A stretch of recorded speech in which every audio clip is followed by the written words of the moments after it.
కేసీఆర్ చెప్తేనే రాజ్యసభ సభ్యులు, కేసీఆర్ చెప్తేనే మంత్రి పదవులు వస్తున్న విషయం వాస్తవము. ఇది కూడా బహిర్గతమైంది. కాబట్టి ఇప్పుడు బీఆర్ఎస్ కాంగ్రెస్ లో విలీనమవుతుందా, బీఆర్ఎస్ బీజేపీలో విలీనమవుతుందా? కాంగ్రెస్ పార్టీకి బీఆర్ఎస్ కలుపుకోవడం అవసరము, మాకైతే అవసరం లేదు. బీఆర్ఎస్ పార్టీ ఎమ్మెల్యేలు అందరు మార్గదర్శనమే ప్రభుత్వాన్ని ఏర్పాటు చేయలేము. మేము కావాల్సింది వాళ్లకు.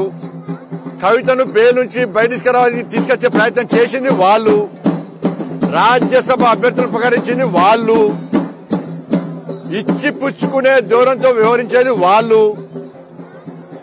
ప్లాన్ ప్రకారం బీజేపీని బదనాం చేసే ప్రయత్నం చేస్తున్నారు.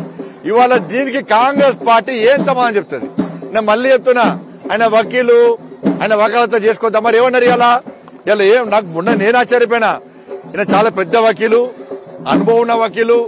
తెలంగాణ విభజన సమయంలో విభజన హామీలు నెరవేర్చలేదు కాబట్టి సుప్రీంకోర్టులో చాలా బ్రహ్మాండంగా వాదిస్తున్నట్టే. గీ వాదన నాకేం తెలిసే, నేను వాదన తెలంగాణ గురించి వాదిస్తాను, గీ వాదన తెలియదు. మీరు చేసే వాదనలకు గిదా, మీరు చేసే వాదనలకు గిది. కానీ మేమేమనుకున్నాం, విభజన హామీలు నెరవేర్చలేదు కాబట్టి సుప్రీంకోర్టులో వాదిస్తారనుకున్నాం. కానీ మీరు గిట్ట గీ అర్థం అని మాకే తెలియదు కదా. ఇలా కాంగ్రెస్ పార్టీ దీని సమాధానం చెప్పాలి. ఎవరు తొలగిస్తున్నారు, ఎవరిని బెయిల్ తీసుకొచ్చే ప్రయత్నం చేస్తున్నారు. అందుకే ఫోన్ ట్యాపింగ్ కేసు ఉష్కాకి అయిపోయింది, కాళేశ్వరం కేసు అవుట్ అయిపోయింది, డ్రగ్స్ కేసు అవుట్ అయిపోయింది. వాటి గురించి మాటల్లేవు. ఇక ఏంటంటే ఢిల్లీలో ఏం జరగాలో జరిగింది, నెక్స్ట్ ఏం జరగబోతుంది కూడా అందరికి తెలిసిందే. కాబట్టి భారతీయ జనతా పార్టీని ఇన్ని సంవత్సరాలు కాంగ్రెస్ పార్టీ, బీఆర్ఎస్ పార్టీ కలిసి అడ్డుకునే ప్రయత్నం చేస్తున్నాయి. మళ్ళా ఇప్పుడు కూడా బీఆర్ఎస్ అవుట్ అయిపోయింది. కాంగ్రెస్ పార్టీని ఎదుర్కొనే దమ్మున్న పార్టీ భారతీయ జనతా పార్టీ. ప్రజల లోపల బీజేపీ విషయంలో చర్చ జరుగుతుంది కాబట్టి బీజేపీని మళ్ళా అడ్డుకోవడానికి రెండు పార్టీలు కలిసి డ్రామాలు ఆడుతున్నాయి, దొంగ నాటకాలు ఆడుతున్నారు. అందరు కలిసి మేము బీఆర్ఎస్ కలుస్తామనేది కల్లా. అరే కుటుంబ పార్టీ, అది అవినీతి పార్టీ. మేము కుటుంబ పాలనకు వ్యతిరేకం, కుటుంబ పాలనకు వ్యతిరేకం, అవినీతికి వ్యతిరేకం. కాంగ్రెస్ పార్టీ కుటుంబ పార్టీ, బీఆర్ఎస్ పార్టీ కుటుంబ పార్టీ. కాంగ్రెస్ అవినీతి పార్టీ, బీఆర్ఎస్ అవినీతి పార్టీ. రెండింటికి జోడి మంచి కుదురుతుంది. పెళ్లి సంబంధం పోయినప్పుడు అన్ని ఎట్లా ఉంటది, పిల్లాడు మంచి ఉంటారా, కలిసి ఉంటారా, ఈయన వ్యవహారం చేయలేంది, ఈయన అలాంటి అనేది చూస్తాం మనం పెళ్లి సంబంధం. ఇప్పుడు గదే జరిగింది. పెళ్లి చూపులు అయిపోయినాయి, మాట ముచ్చట అయిపోయింది, ఇక కళ్యాణమే మిగిలిపోయింది. ఇక తప్పకుండా జరుగుతుంది.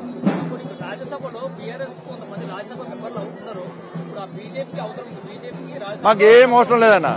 మేము నరేంద్ర మోడీ గారి ప్రభుత్వము ఈ దేశం గురించి గాని, ఈ దేశ ప్రజల, పేద ప్రజల గురించి గాని, ఈ దేశాన్ని రక్షించడానికి మేము బిల్లు ప్రవేశపెడతాం.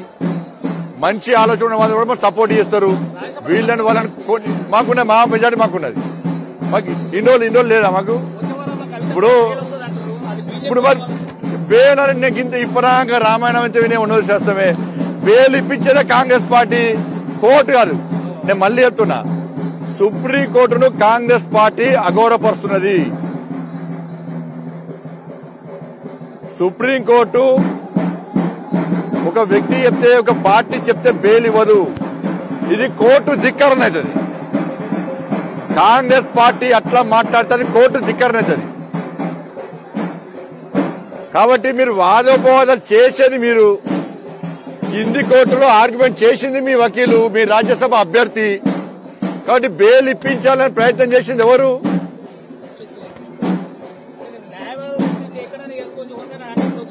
అందుకే ముందే అంటారు, అది అంటారు. మరి అప్పుడు బీజేపీ లేడు కదా, బీజేపీ రాలే, ఎమ్మెల్యే రాలే, బీజేపీ రాలే. ఎవరు? ఇప్పుడు రాజ్యసభ అభ్యర్థి అనే. ఇప్పుడు చర్చ జరుగుతుంది దీని మీద. ఈయన చాలా సీనియర్ నాయకుడు. కాబట్టి ఏమర్థమైంది మీకు?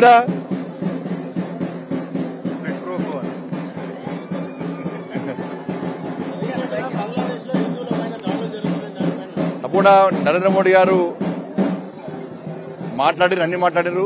ఇది చాలా దుర్మార్గమైన సంఘటన. అందుకే ఈ దేశంలోని హిందూ సమాజం కూడా అప్పీల్ చేస్తా ఉన్నారు. రాబోయే పరిణామాలను మనం గుర్తుంచుకొని హిందూ సమాజం జాగృతం కావాల్సినటువంటిది. ఎవరైతే హిందూ సమాజం పట్ల హిందూ ధర్మం పట్ల హీనం చూస్తారో వాళ్ళ పట్ల అప్రమత్తంగా ఉండాల్సిన అవసరం ఉంది. హిందూ సమాజం సంఘటితం కావాల్సిన అవసరం ఉంది.